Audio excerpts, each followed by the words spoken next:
Salam tout le monde. Discutons entre nous, sur ce que dit le Saint-Coran, à propos de la forme de la Terre. S'il y a un problème avec la Terre sphérique dans le Saint-Coran, c'est le mouvement de la Terre.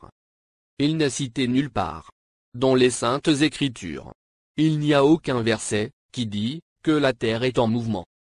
Si quelqu'un trouve un verset, ou sourate, ou Allah le sage, parle de rotation, ou de mouvement de la Terre, qu'il me le cite, s'il vous plaît. Peut-être que j'ai sauté un verset. Qui sait? Nul n'est infaillible. Dans sourate 55, verset 33, Allah le sage, lance un défi aux humains, et aux djinns.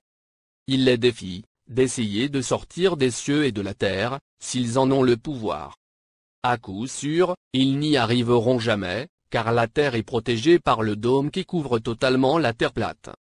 Et le dôme lui-même est protégé par un immense océan. Dieu seul possède la science éternelle. La preuve, elle est là. La NASA n'a pas pu sortir des cieux. Le rempart du dôme les en empêche. Tout ce que la NASA a fait, c'est des films de fiction.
Dans sourate 39, verset 5, Allah dit, il enroule la nuit sur le jour, et le jour sur la nuit.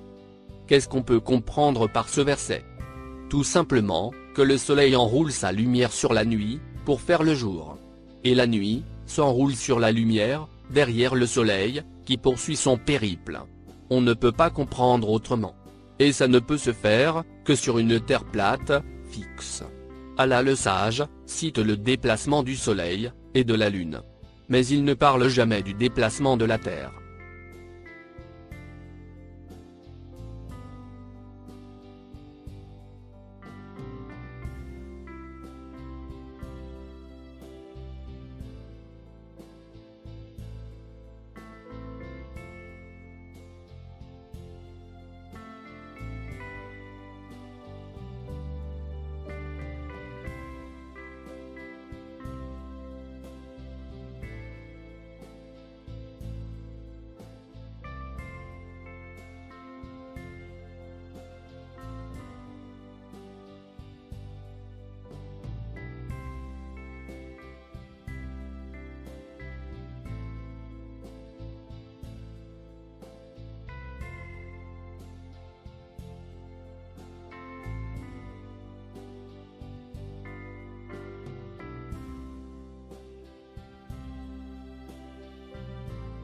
Dans la sourate 79, verset 28, Allah le sage, parle du dôme.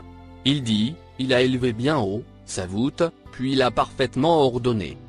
Selon ce verset, la voûte, c'est le dôme, qui protège la terre de l'espace extérieur.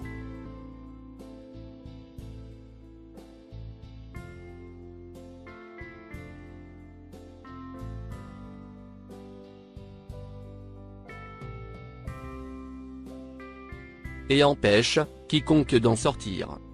Plein d'autres versets indiquent l'étendue de la terre, comme étant plate, étalée, nivelée. Bref, tout indique que la terre est plate. Sourate 15, verset 19. Nous lisons. Et quant à la terre, nous l'avons étalée, et y avons placé des montagnes, et y avons fait pousser toutes choses, harmonieusement proportionnées. Sourate 20, verset 53. Nous lisons. C'est lui, qui vous a assigné la terre comme berceau, et vous y a tracé des chemins. Sourate 43, verset 10. Nous lisons. Celui qui vous a donné la terre pour berceau, et vous y a tracé des sentiers, afin que vous vous guidiez. Sourate 50, verset 7. Nous lisons. Et la terre, nous l'avons étendue, et nous y avons enfoncé fermement des montagnes. Et y avons fait pousser toutes sortes de magnifiques couples de végétaux. Sourate 51, verset 48. Nous lisons. Et la terre, nous l'avons étendue. Et de quelle excellente façon, nous l'avons nivelée. Sourate 71, verset 19. Nous lisons. Et c'est, Allah, qui vous a fait de la terre un tapis. Alors quoi? Le tapis et le globe, c'est du pareil au même? Ben voyons. Dans Sourate 78, verset 6. Nous lisons.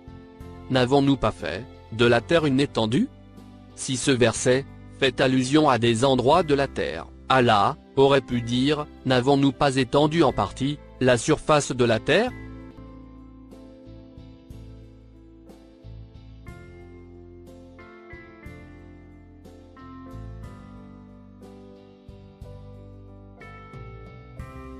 Vous voyez?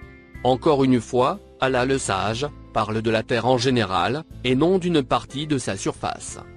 Dans Sourate 79, verset 30, nous lisons.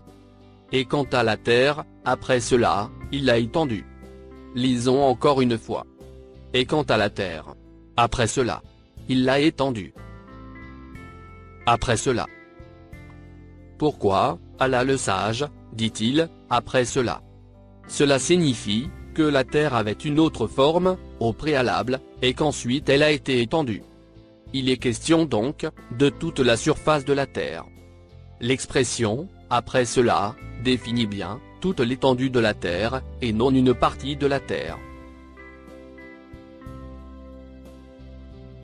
Le mot Korah, qui signifie globe, n'existe nulle part dans le Saint-Coran. Et enfin pour finir, il faut comprendre une bonne fois pour toutes, que dans ces versets, Allah le sage parle de la terre en général, de toute son étendue. Et non d'une certaine surface. Sinon, il l'aurait détaillé. Allah ne laisse rien au hasard.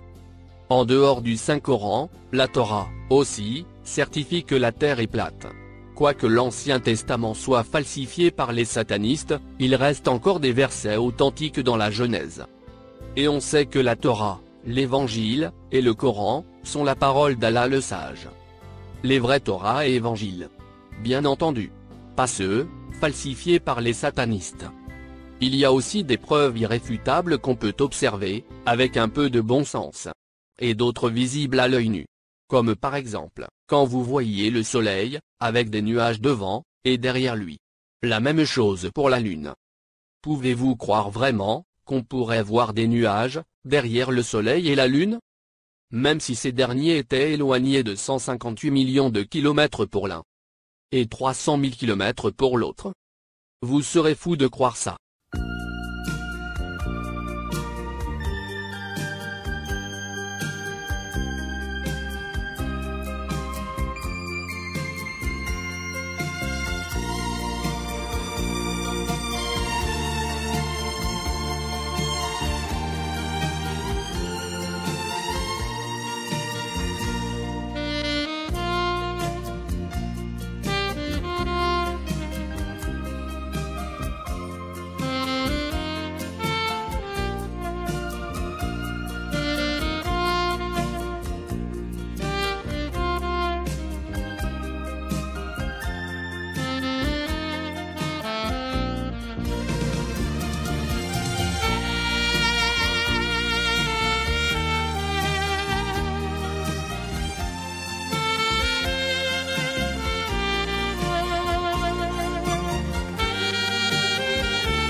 J'en profite également, pour signaler que la science moderne, repose sur beaucoup de suppositions, dont plus personne ne prend la peine de vérifier.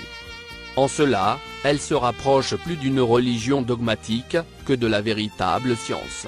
Car, elle demande beaucoup de croire sur parole, sans rien vérifier.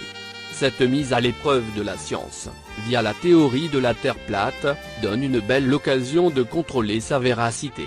Quoi qu'il en soit, l'objectif reste la vérité. Compte tenu de vives réactions engendrées, il semblerait que nous touchons là, à un sujet très sensible, qui demande à être traité, avec précaution et délicatesse, tout en mettant si possible, son ego, et ses préjugés de côté. À signaler paradoxalement, que d'habitude, on entend « il faut le voir pour le croire ».